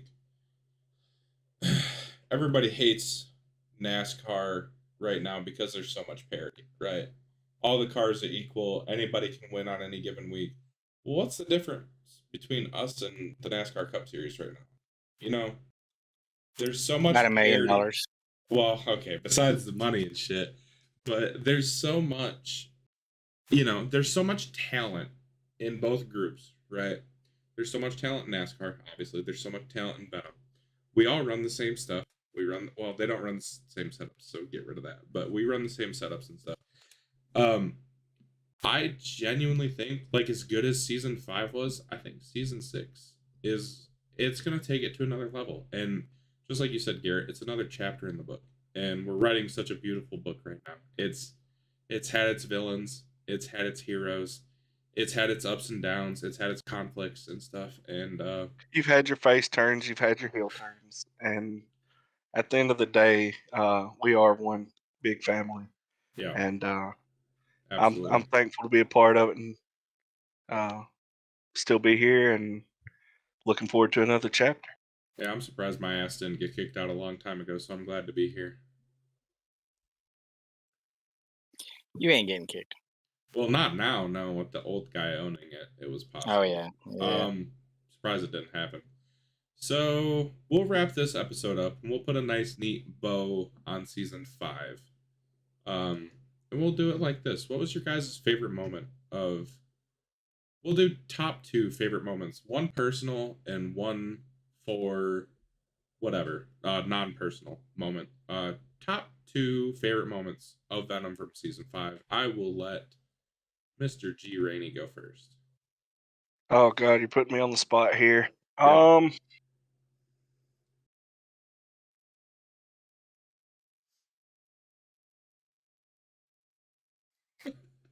Hard-hitting questions. Yeah. I mean, you hit me. You caught me off guard here. Great journalism. Here's the thing. I didn't have any great moments personally. I guess getting into the All-Star race as the very last person in on a fan vote, starting dead last, taking the white flag from the lead, having a chance to win that race. That was pretty cool. I'm not That's gonna pretty lie. cool. But as far as like another moment from someone else, I think, man, honestly, this is gonna be kind of funny, but Flanky winning Bristol Dirt was awesome, dude. Like, Yeah. the man called his shot in the offseason. Absolutely called his shot. Everybody laughed at him. Everybody said, "There's no fucking way, Flanky. You can't do it." And then he just flat out went out there, done what Flanky does, and that's drive on dirt, and shocked the world, man. Yeah. I mean, if there were odds on that race, what would Flanky's odds have been? 8,000 to 1, 10,000 to 1? 10,000 to 1, 20,000 to 1. And the guy, like he that. didn't just go out there, and like Andy said earlier when I was talking about that race, I worded it poorly. I didn't mean it the way I worded it. He didn't just go out there and fluke win that race. Oh yeah. He was there from the drop of the green flag, and he won that race. Yeah, that's facts. I couldn't believe. I thought people were fucking with me when I opened Discord and I saw that Flinky won, and then I remembered what race it was. The kid's got talent. I mean, and no pun intended using his nickname either. It's kind of forgotten about. But Flinky the kid, um, super happy for him. I mean, he runs all this dirt stuff in the Legends, and that's kick ass, dude. Like I'm so happy for him, and I'm glad he's got a win in Venom. We all really like Flinky. Flinky's the bomb. The best Florida man we have. I hope he's the only one we have because I would feel bad. But shout out Flinky. Champ, you want to go next? Or Andy, what you got? Yeah. So the best moment that I can think for the league, or my favorite moment for the league, was Atlanta. As much as I hate that track, as what it's become, running the last 20 laps with 4 guys around me that either haven't won or have only won once, that was a lot of fun. And we ran, I mean, door to door, side by side, really clean laps. And then even coming to the checkered, having 2 guys that haven't never won in front, and then not only that, I think Cole was behind me. I mean, we had a lot of potential first time winners right around there, and we had great racing to the finish on that. So like I said, as much as I don't like what that track has become, that is probably one of my favorite Venom ones that, just watching it. Personally being in it, I could say, the cliche stuff like, Long Beach or, my win at Martinsville. But honestly, it was Darlington. The battle that me and Nathan put on, if you go back and watch that broadcast, it was 6, 7, 8 laps, solid, just awesome racing. Me trying to, keep bad air on his truck, him trying to find a way around. I mean, like I said, it just was amazing racing up until that accident. So even being involved in the accident, like I said, when you go back and watch it, it's just like that's what you want to see in racing. It is great racing side by side, a lot of strategy involved in it. So yeah, that's probably my favorite moment of myself. Let's hear it. I mean, my moment's gonna be pretty obvious. It's Wilkesboro.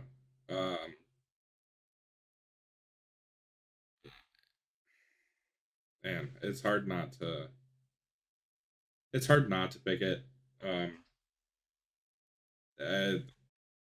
a lot of stuff had to fall just right for me to even be able to race this season. As you can see, this is not my mom's house. This is my apartment. I took a big leap personally, and I have an apartment now. I have to pay rent in 2 days. So fingers crossed. I'm just kidding. I'll be able to make rent. But all that, and then to get back to doing what I enjoy doing with my free time, besides hanging out with my girlfriend, which is racing, especially with this group. Man, it meant a lot. And it meant a lot that I won a race that Nathan was in, and I beat Nathan because I know I'm not the only one that uses him as a measuring stick as to how good I'm doing. But man, if it really meant a lot that Nathan. I've talked a lot of shit to Nathan about beating him in private, and I'm sure he can vouch for that. And so to go out, win that race, go back and watch his in car and how hard he was fighting that car. Man, that's cool. It's cool. It's not as special. It's really special.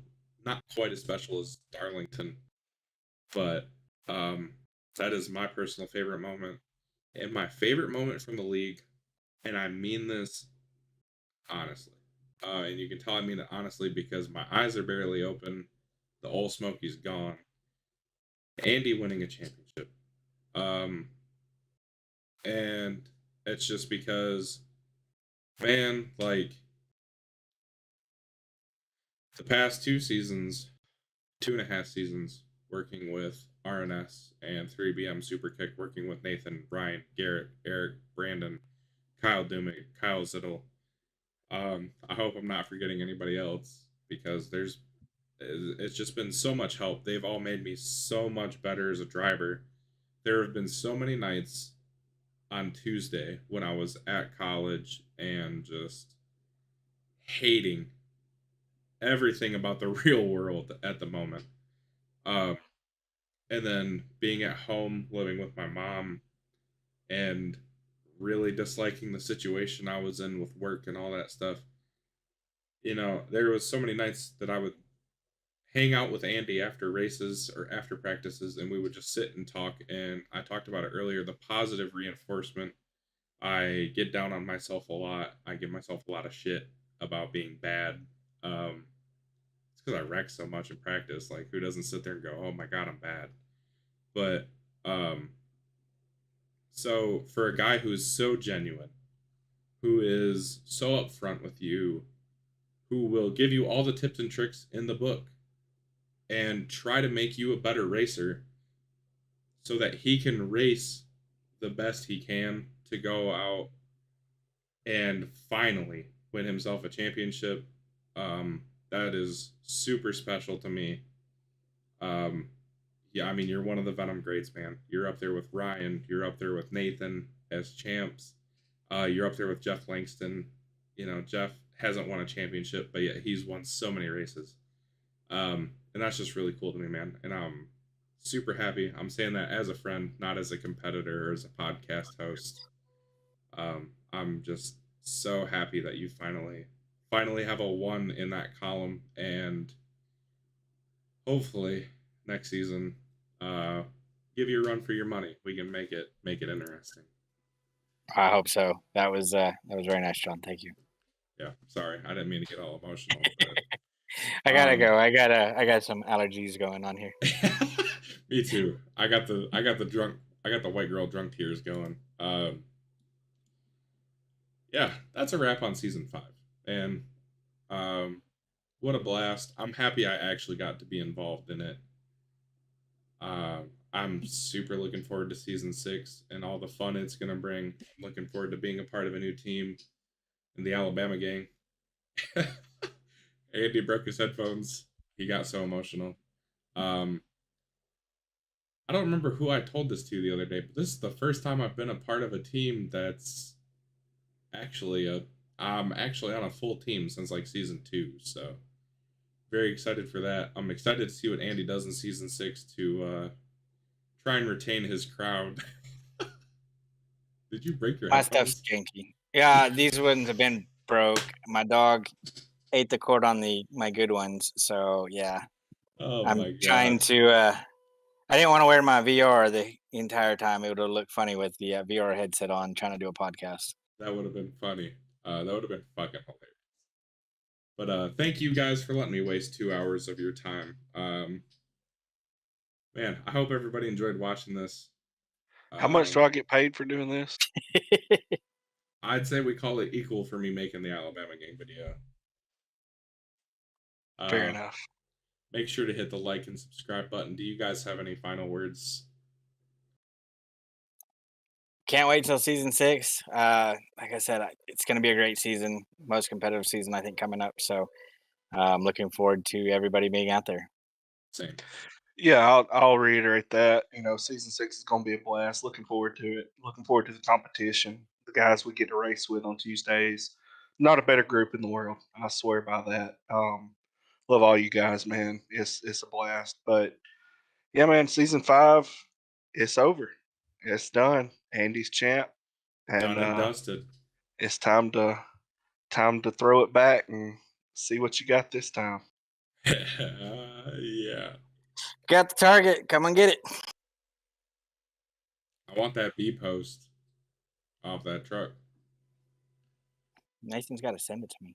I know he does, but I want you to send it to me next. You win the championship, I'll send it to you. I got you.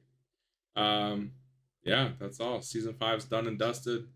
Make sure to like and subscribe. I'm looking forward to Michael Crawl's notes on this one. It's gonna be oh god, it's gonna be good. Next episode, Ziddle might be back. I don't know. We'll see. Probably gonna have the turn 200 guys on. But yeah, that's all I we mean, got. this was supposed to be like a stand-in gig, and it's turning into a full-time job. So I don't know.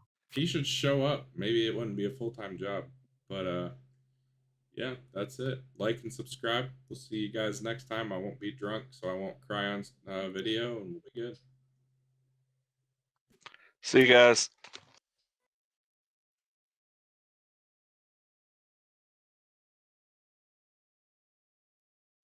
By the way, I got it. Got it first try. I had to grab a cold brew and turn all the lights off, so I'm still gonna be blurred out, but you won't be able to see all the bullshit. All right. Jesus Christ. We can talk about turn 200's top Okay, 10. another one.